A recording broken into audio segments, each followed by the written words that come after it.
대한민국 최대 가상자산 거래소 업비트에서 섬뜩한 일이 벌어졌습니다. 알 수 없는 누군가가 업비트의 솔라나 네트워크 핫월렛에서 무려 540억 원어치 암호화폐를 빼돌린 건데요. 이 충격적인 소식은 곧바로 시장에 퍼져나갔고 국내외 투자자들은 바로 경악을 했습니다. 더욱더 소름 돋는 건요. 이 사건이 6년 전에 또 같은 날짜에 발생한 또 다른 해킹 사건과 정확히 겹친다라는 거. 지난 2019년 11월 27일 이 새벽에 북한 해커 그룹으로서 사용되고 있는 라자루스 측에서 이 업비트에서 약 580억 상당의 이더리움을 탈취했던 바로 그날이었습니다. 이런 기묘한 우연 자체가 단순한 해프닝이 아니라는 거. 이 한국의 암호화폐 시장의 구조적인 취약성 그리고 성숙도를 동시에 보여주는 징후로서 기록이 될 겁니다. 지금부터 이 사건의 전말과 의미를 하나하나 파헤쳐 보도록 할 거고요. 이 겉보기에 단순해 보였던 이번 해킹 사고 이면에는 투자자에게는 엄청난 충격적인 시장 왜곡이 그리고 거래소에서는 철저한 위기 대응이 벌어졌습니다. 그리고 그 중심에는 강력한 자본력과 알고리즘의 전략이 있었는데요. 새벽 시간에 업비트에서 이상거래 탐지 시스템이 반짝 경고를 울렸습니다. 여기서 시스템은 솔라나 네트워크 상에서 비정상적인 자산 이동을 포착을 했고요. 하지만 그때는 이미 늦은 상황이라는 거. 여기서 공격자는 빠른 속도로 솔라나랑 생태계 토큰들을 외부 지갑으로 옮기고 있었습니다. 이 내부 보안팀이 즉시 대응을 했었지만 상당한 수량의 자산이 이미 건너가 버렸고요. 이 침해 사고의 규모가 얼마나 큰지는 곧 드러났습니다. 특히 이번 해킹은 과거의 다넬코인 탈취 사건과는 다르게요. 이 다양한 토큰들이 동시에 노려졌다는 점에서 상당히 정교함이 돋보였습니다. 솔라나를 비롯해가지고 밈코인, 봉크, 디파이코인, 레이랑 심지어 스테이블코인, 서클까지도 한꺼번에 탈취가 됐는데요. 마치 여러 겹의 금고를 한꺼번에 턴 것 같은 상황이고 이 공격 규모 봤을 때 2019년 이더리움 단일 탈취 사건과 비슷했지만 여러 가지 코인을 한 방에 훔친 점이 훨씬 더 치밀했다라는 거예요. 여기에 대해서 업비트는 즉각 대응에 나섰고요. 남아있던 솔라나 계열 자산을 안전한 콜드월렛으로 전부 다 옮기면서 솔라나 재단과 협력해서 일부 탈취 자산을 막았습니다. 예를 들어가지고 818만 달러 규모의 레이어 토큰들은 잠시나마 거래가 묶였고 모두 다 동결에 성공을 했어요. 다만 이미 쏟아져 나가버린 대부분의 자산들은 이 추적을 피하기 위해서 미싱 서비스를 거치는 것으로 알려져 있습니다. 오전 내내 긴장이 높았던 업비트 측에서는 사건 당일 정오경에 이서구 대표병으로서 이 긴급 기자회견을 열었고요. 해킹 사실을 공식적으로 인정을 했습니다. 여기서 눈여겨보셔야 될 점은 이 기자회견의 타이밍이었어요. 이 불과 하루 전에 네이버 파이낸셜과 인수합병 M&A 소식이 발표된 상태였죠. 총액 약 103억 달러, 하나로 14조 원에 달하는 이 메가 딜로 인해 가지고 투자자들의 시선이 쏠린 바로 그 다음날 갑작스럽게 해킹 소식이 전해진 겁니다. 여기서 투자자들은 다시 한번 순간 혼란스러워했었지만요. 이 두나무랑 네이버가 함께 대응을 약속하면서 한숨을 돌리는 모습도 보였어요. 이런 새로운 악재가 몰아닥친 상황에서 과연 어떤 일이 일어났을까요? 우선 사건의 전말부터 차근차근 짚어보도록 하겠습니다. 놀랍게도 이번 사건이 터지면서 시장 패닉을 잠재운 핵심 요인은 바로 두나무의 막강한 재무력이었습니다. 해킹 피해액이 상상을 초월할 정도로 상당히 큰 액수였었지만 두나무는 곧바로 전액 자체 자산 보상을 선언했습니다. 과거의 마운트 곡스라거나 FTX 사태 당시에 이 거래소들의 몰락과는 정반대였죠. 왜 그게 가능했을까요? 여기서 해답은 두나무의 튼튼한 경영 실적에서 찾을 수가 있습니다. 이 두나무 같은 경우는 2024년 한 해 동안 영업이익이 1조 1,800억이고요. 올해도 3분기까지 순이익이 약 2,300억에 달하면서 지난해 같은 기간보다 300% 넘게 성장을 했습니다. 상반기에는 주주들한테 3,000억이 넘는 현금 배당을 쏟아내기도 했었고요.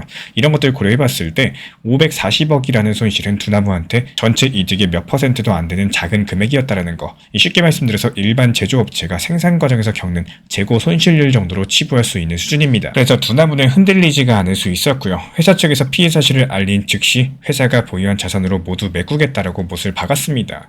이게 바로 투자자들한테 큰 안도감을 줬다라는 거. 마운트 곡스나 FTX 당시처럼 회사가 부실해가지고 갚지 못할 수도 있다라는 걱정을 줄어들게 했습니다. 이 두나무가 전보다 훨씬 더 풍부해진 자금력으로 빨리 대응을 했다라는 거. 이런 것들로 인해서 위기는 곧 안정세로 바뀌었습니다.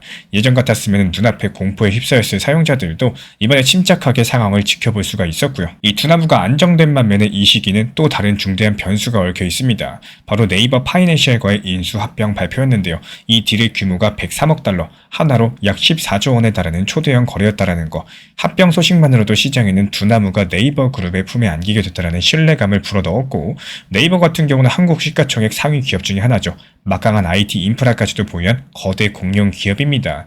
여기서 투자자들이 14조 원짜리 딜, 그리고 540억짜리 손실 해킹, 여기를 저울질 해봤을 때 이 두나무 입장에서는 손실이 아무리 크더라도 딜이 파기되지는 않을 것이다 라고 판단을 했고요. 사실상 대형 인수합병을 취소할 만한 이유가 아니니까요. 게다가 현재 시장에서는 기대감도 피어올랐습니다. 합병 이후에 네이버의 뛰어난 보안 인프라, 그리고 자금 지원까지도 결합이 된다. 그렇다면 업비트 시스템은 훨씬 더 단단해질 수밖에 없겠죠. 결국 여기서 투자자들은 이번 해킹을 두나무의 결함으로 보지 않으면서 오히려 합병을 앞둔 악재 정리 혹은 통과 의뢰 정도로 받아들였습니다. 합병이 완료되면 업비트 보안이 업그레이드 될 것이다. 이런 낙관론이 퍼지면서요. 이 금융시장의 불안감은 빠르게 진정이 됐다라는 거. 이렇게 두나무랑 네이버가 뒤에 있다라는 사실 자체가 강력한 신뢰의 단 역할을 한 셈입니다. 하지만 이번 사건이 남긴 진짜 혼란은 그 해킹 자체보다는 이어진 입출금 중단 조치에서 시작이 됐습니다. 업비트가 해킹 사고 직후에 솔라나 계열 가상자산의 입출금을 전면 중단하면서 그 순간 업비트 거래소는 국제시장과 완전히 격리된 이런 고립된 섬이 되어버렸다는 거. 한국의 암호화폐 커뮤니티에서는 이런 상태를 두고 가두리 펌핑이라는 표현을 씁니다. 마치 물고기를 양식장에 가둬놓고 사료를 주는 것처럼 이 내부에서만 매수세가 몰리면서 가격을 인위적으로 끌어올리는 현상인데요. 일반적인 시장이었다면 거래소 간에 가격 차이가 생기면 차익거래 보시 금세 움직입니다. 예를 들어가지고 바이낸스에서 솔라나가 저렴하면은 이런 것들 구매해서 업비트로 보내서 매도하면서 가격을 맞춰버리죠. 하지만 업비트의 솔라나 입출금이 막히게 되면서 이런 과정들이 완전히 붕괴가 됐다라는 거. 바깥에서 물건을 가져올 수 없게 되면서 업비트 거래소 안의 솔라나 공급량은 한정적일 수밖에 없게 됐습니다. 그리고 투자자들의 심리는 현재 극도로 위축이 됐어요. 해킹 소식에 놀란 사람들은 솔라나를 매도하려고 했었지만 원화 출금 자체도 지연이 되면서 시장 자금은 다른 쪽으로 이동을 했습니다. 이 돈은 어딘가로 몰려댔었는데 일부 투자자는 저렴한 가격으로 정리된 다른 코인을 사들이거나 이 급등하는 테마 코인으로 눈을 돌렸고요. 이런 과정에서 매도벽이 얇아진 업비트 내에서는 작은 자금으로도 가격이 크게 오르는 일들이 벌어졌습니다.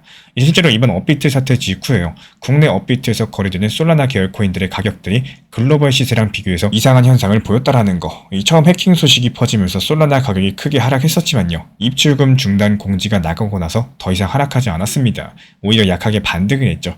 흔히 국내 암호화폐 가격이 해외보다 높은 김치 프리미엄이 통상 3에서 5% 정도인데 이번에는 이것마저도 사라지고 역 김치 프리미엄이 나타났습니다. 밈코인으로 분류되고 있는 봉크 같은 토큰은 업비트 내에서 글로벌 시세보다 20에서 30% 높은 가격에 거래가 되고 있고요.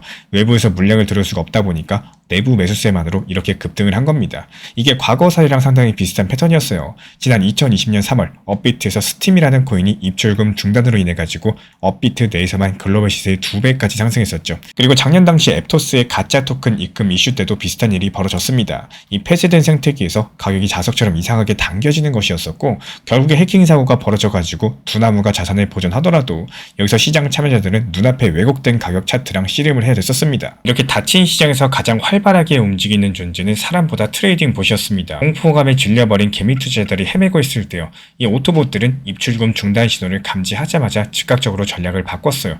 이 평상시에 다른 거래소랑 연결해서 단순한 차익 거래를 하던 봇들이 이제는 업비트 내부 유동성을 공략하는 새로운 모드로 전환이 된 겁니다.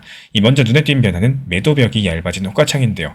봇들은 이런 것들을 단번에 파악을 했습니다. 외부에서 물량이 안 들어오니까 매도 물량이 적어졌겠죠. 그렇다면 봇들은 얇아진 매도벽을 조금씩 넘어가면서 스스로 매수 주문을 걸었습니다. 이 마치 워시 트레이딩처럼 차근차근 가격을 밀어 올린 거고 이렇게 은근한 상승 기류가 만들어지면서 뒤늦게 쫓아온 이 고점에서 개인들의 추격 매수를 유도했다라는 거예요.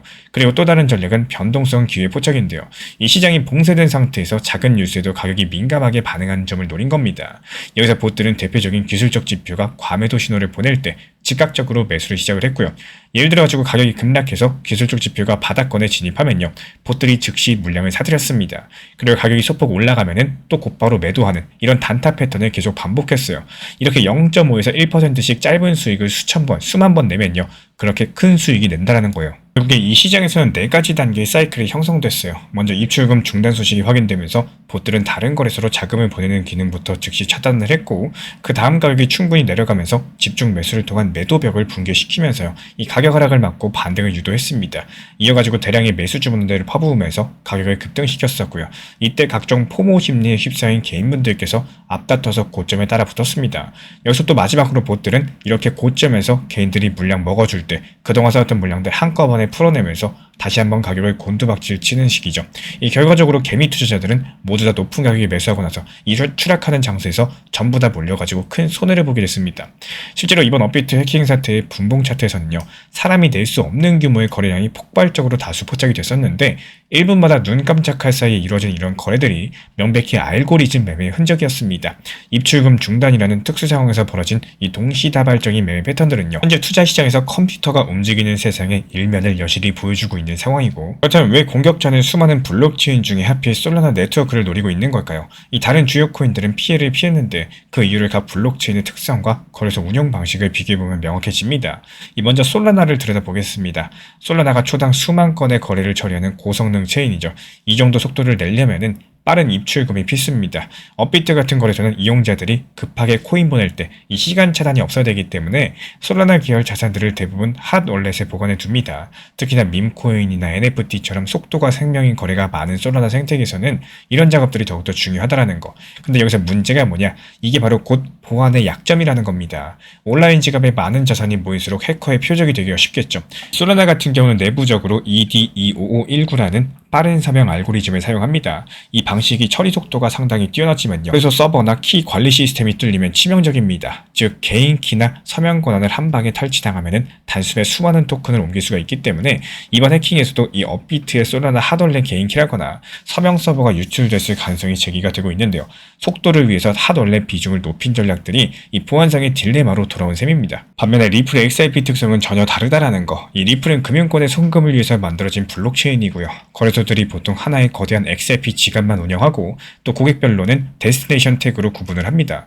여기서 장점은 관리하는 지점이 단순하다는 거지만요, 한 곳이 뚫리면 위험하다는 점도 있습니다. 다만 여기서 리플에는 UNL이라는 특별한 합의 구조가 있습니다. 이 검증자들이 신뢰 네트워크를 구성하면서 운영이 되기 때문에 만약에 대규모 해킹이 발생을 하면은 리플랩스라거나 이런 주요 검증자들이 나서서 블랙리스트를 활용해서 자금 이동을 차단할 수도 있습니다. 이렇게 중앙화된 관리 시스템 덕분에 해커 입장에서는 탈취한 XRP를 시장에 풀기조차 쉽지가 않아요. 결과적으로 봤을 때 리플은 상대적으로 안전한 타깃이 되어줄 겁니다. 마지막으로 비트코인입니다. 이 비트코인은 디지털 금이라고 불릴 만큼 속도보다 안전과 분산화에 중점을 두는데요, 비트코인 전송에 평균 10분 정도가 걸리기 때문에 여기서 사용자는 즉각적인 출금을 기대하지 않습니다. 그렇기 때문에 거래소는 비트코인 예치금의 80에서 90% 정도를 콜드 월렛의 오프라인으로 보관을 해요. 이 말인즉슨 인터넷에 연결된 곳에 소량만 있게 한다는 뜻인데요.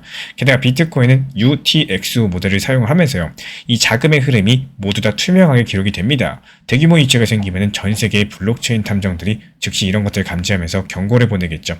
해커 입장에서는 비트코인을 훔치기가 어려울 뿐만 아니라 이 훔치고 나서 숨기기도 훨씬 더 어려운 자산입니다. 솔라나 같은 경우는 속도를 위한 편의성이 높지만요, 그만큼 핫월렛에 대한 의존도가 커지는 구조적인 취약성을 가지고 있습니다. 반면에 리플과 비트코인은 각각 중앙화된 관리랑 철저한 콜드 스토리지를 통해서 같은 위험들을 피하고 있다는 거. 그래서 해커들이 솔라나 노린 것 자체가 어찌 보면 자연스러운 선택이었습니다. 여기서 우리 구독자분들께서 이 차이를 반드시 알고 계셔야 돼요. 속도가 빠른 코인일수록 해당 거래소에서 얼마나 많은 자산을 인터넷 연결 지갑에 두는지 이걸 함께 살펴보셔야 된다는 뜻입니다. 이번 해킹으로 한국 금융당국의 움직임도 바꿔놓을 거예요. 이미 2024년 7월부터 시행 중인 가상자산 이용자 보호법에 이어가지고 금융정보 분석원은 거래소의 지갑관리 기준을 더욱더 강화하려고 하고 있습니다. 가장 주목받는 변화는 콜드월렛 비중 상향인데요. 이 기존 특근법에서는 고객 예치금의 70% 이상을 콜드월렛에 보관하도록 권고했지만요, 이제 이 비율을 80%로 높이는 방안이 유력해졌습니다. 그렇게 되면 설령 대형 해킹이 발생을 한다라고 하더라도 그 피해를 전체 자산의 20% 이내로 제한할 수가 있게 돼요. 하지만 또 한편으로는 부작용도 염두에 두셔야겠죠. 이 핫월렛 비중이 줄어들면 입출금 처리 속도가 느려질 수가 있다는 거. 거래가 몰리는 상황에서 콜드월렛에 보관된 자금들 꺼내려면요, 이 다중 서명이라든지 여러 가지 복잡한 절차를 거쳐야 되기 때문에 이런 과정에서 입출금 지연 사태가 빈번해질 수가 있겠습니다. 하지만 아이러니하게도 이런 것들로 인해서 한동안 입출금이 멈추면서 붙잡히는 이 미니 가두리 현상이 오히려 더 자주 발생할 수가 있다는 거. 그래서 사용자분들께서는 조금 더 기다리셔야 되는 거고, 그 사이에 가격 왜곡이 일어날 위험이 늘어나는 거겠죠. 그리고 또 한 가지 눈에 띄는 변화는 대마 불사 시대에 도래한다는 겁니다. 이제 거래소를 평가할 때 투자자들은 수수료다거나 아니면 UI보다 과연 이 거래소가 해킹해서 그 손실을 감당할 재무력을 갖고 있나, 이거부터 살펴보겠죠. 실제로 이번처럼 540억 원 규모의 해킹을 오롯이 소화해내려면요, 엄청난 자금력이 필요할 겁니다. 이 중소형 거래소라면은 이번만큼의 피해가 생겼을 때 견디기 어렵고 그냥 파산했겠죠. 결과적으로 이 투자자들의 눈은 자연스럽게 업비트나 빗썸, 재정 건전성이 확실한 대형 거래소로 쏠리게 될 거라는 거. 이게 바로 거래소 간의 과점 제재를 더욱더 공고히 하는 방향으로 시장 지형을 바꿀 가능성이 높습니다. 이번 업비트 해킹 사건은 6년 전의 악몽을 떠올리게 했지만요. 그 결말은 전혀 달랐습니다. 2019년 당시 업비트는 한창 성장 중인 스타트업이지만 2025년의 업비트는 연간 1조 원대 영업이익을 올리는 거대한 금융 플랫폼이자 네이버라는 글로벌 IT 기업의 일원이 됐습니다. 이제 단순한 장난으로 끝날 수 없는 시대가 왔다라는 거. 이 사건을 통해서 우리는 몇 가지 중요한 교훈을 얻었습니다. 먼저 재무적인 체력이 중요합니다. 이 두나무가 충분한 자본으로 해킹 피해를 단순한 비용으로 처리 완료했고요. 그 결과로서 고객들의 뱅크런을 막았고 시장 패닉셀링을 빠르게 가라앉힐 수가 있었다라는 거. 다음으로 가두리 펌핑의 위험성입니다. 이 거래소가 입출금을 중단하면은 폐쇄된 시장에서 소수가 시장을 조종할 기회가 생깁니다. 이럴 때 나타나는 비정상적인 가격 상승이 실제 가치가 아니라 복과 한정된 유동성이 만든 허상인 것들 기억해 주셔야 됩니다.